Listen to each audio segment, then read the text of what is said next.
अमित मेरे पति हैं, वो मेरा प्यार है और प्यार मेरी किस्मत बन चुका है। आप ये बाजी हार जाएंगी। मैं कोई बाजी नहीं खेल रही।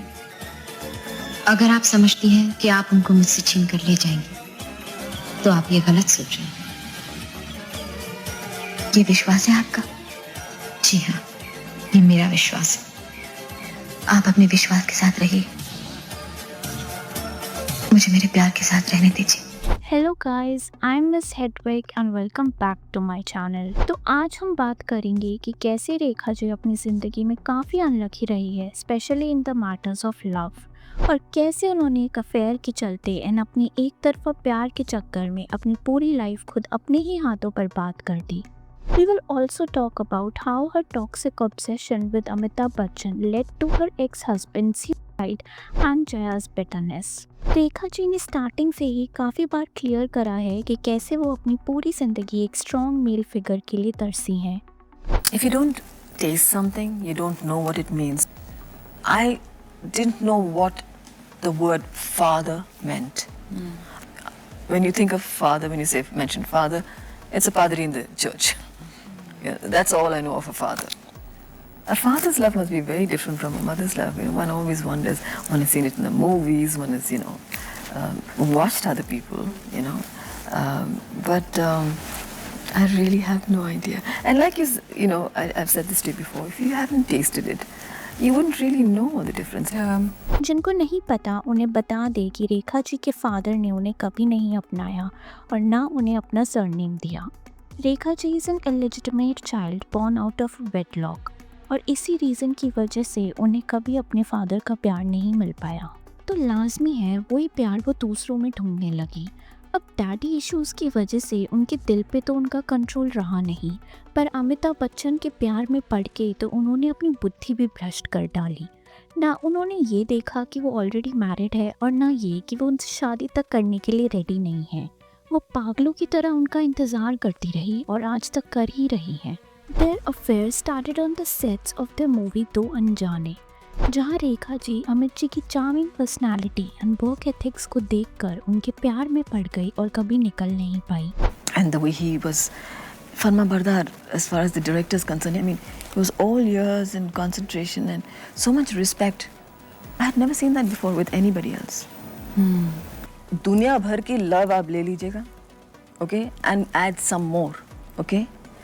I feel that for that person. Bottom line. अब इंडिया में एक्स्ट्रा मैरिटल अफेयर्स काफ़ी कॉमन है, क्योंकि यहाँ ज़्यादातर अरेंज मैरिजेस की वजह से लोग अपने मनपसंद पार्टनर से शादी नहीं कर पाते हैं और एक ऐसे रिश्ते में बंध जाते हैं जहाँ उनकी पूरी लाइफ कॉम्प्रोमाइज़ करते करते निकल जाती है। पर अमिताभ बच्चन जी के अफेयर का रीज़न कुछ समझ नहीं आया। उनकी तो शादी भी उनकी पसंद से हुई थी और वो जया जी के साथ काफ़ी खुश भी थे। फिर भी रेखा जी के साथ मूवी सेट्स पे 2 पल बिता के वो फिसल कैसे गए? कैसे वो भूल गए कि जया जी ने उनके लिए अपना करियर तक छोड़ दिया ताकि वो अमित जी के करियर को सपोर्ट कर सके। वो जया जी के लिए अपना प्यार तो भूले ही भूले, पर उनके साथ साथ अपने 2 बच्चे भी भूल गए। उन्होंने ये भी नहीं सोचा कि उनकी एक हंसती खेलती फैमिली है जो उनकी इन एक्शंस की वजह से बिखर सकती है। जब अमित जी एंड जया जी ने शादी करने का डिसाइड किया, तब जया जी के फादर इस रिश्ते से खुश नहीं थे। वो नहीं चाहते थे कि जया जी अमित जी से शादी करे, क्योंकि उन्हें लगता था उनकी बेटी अमिताभ बच्चन से शादी करके खुश नहीं रह पाएगी। और जया जी की किस्मत देखिए, वो वाकई अमित जी से शादी करके कभी खुश नहीं रही। In fact she turned into this bitter lady who we never see smiling. Jaya ji ने सपने में भी नहीं सोचा था कि जिस इंसान के लिए उन्होंने अपना पूरा करियर सैक्रिफाइस कर दिया, वो एक दिन किसी और लेडी के लिए उनका प्यार, उनकी रिस्पेक्ट सब सैक्रिफाइस कर देगा। On the day of Neetu Kapoor and Rishi Kapoors wedding, जहाँ पूरा बॉलीवुड इनवाइटेड था, रेखा जी सिंदूर लगा के पहुँच गई और उनकी मांग में ये सिंदूर देख के सबको शौक लग गया, बिकॉज शी वॉजंट मैरिड। शौक सबको लगा, लेकिन अमिताभ बच्चन जी की तो आंखें ही बाहर आ गई और वो अपने इमोशंस कंट्रोल नहीं कर पाए, जिसके चलते उनकी रेखा जी से बहस हो गई।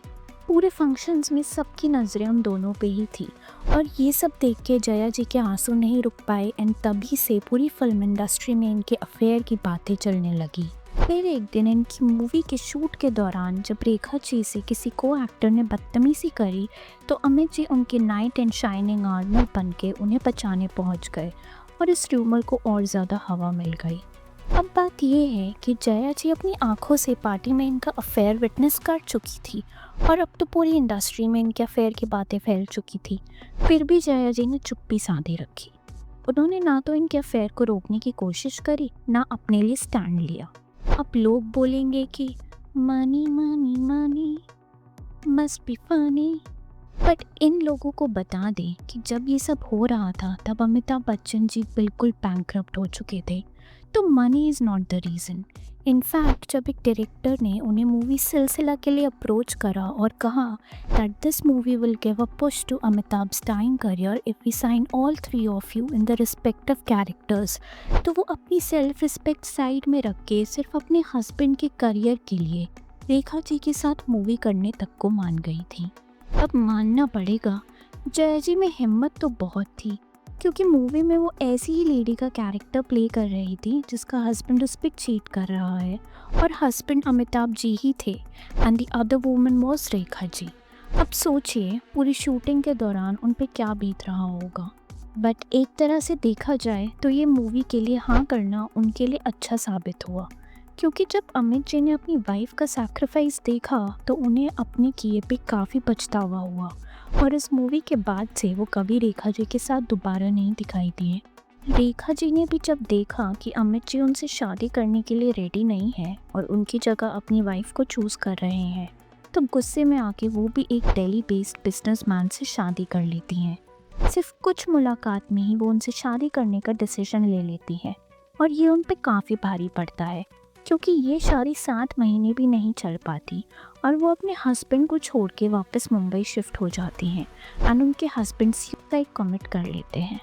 रेखा जी का ऑब्सेशन यहीं ख़त्म नहीं होता, वो अब खुल के लोगों के सामने बोलने लग जाती हैं कि कैसे वो अमिताभ जी से बेइंतहा प्यार करती हैं and doesn't care about what people think of that. Who can't help but fall completely, passionately, insanely, desperately, especially hopelessly in love with him.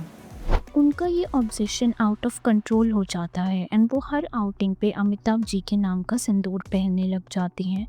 जब उनसे पूछा जाता है कि क्या वो उनका इंतज़ार करके थक चुकी हैं या क्या अब उनको अमिताभ जी से जोड़ना बंद कर देना चाहिए for her and his betterment, तो उनका जवाब आता है why, I hope not. Mister Bachchan is one of the best things to have happened in my life, the best teacher, the best Guru.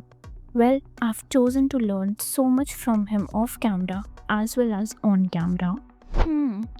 Of camera तो हमें लगता है आपने कुछ नहीं सीखा है रेखा जी, क्योंकि वो तो आपसे कब के मूव ऑन कर चुके हैं, लेकिन आप अभी भी वहीं हैं जहाँ 40 साल पहले। तो अब आप सब ही बताइए, क्या रेखा जी का ये ऑब्सेशन नॉर्मल है?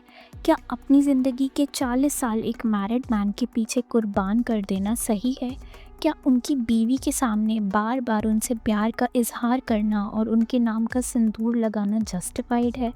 क्या इस तरह के टॉक्सिक ऑब्सेशन को ट्रू लव का नाम देके स्टूपिड रील्स बनाना और चीटिंग को सपोर्ट करना राइट है? आप सबका इस पे क्या कहना है हमें कमेंट करके ज़रूर बताइएगा। Thank you for watching our video.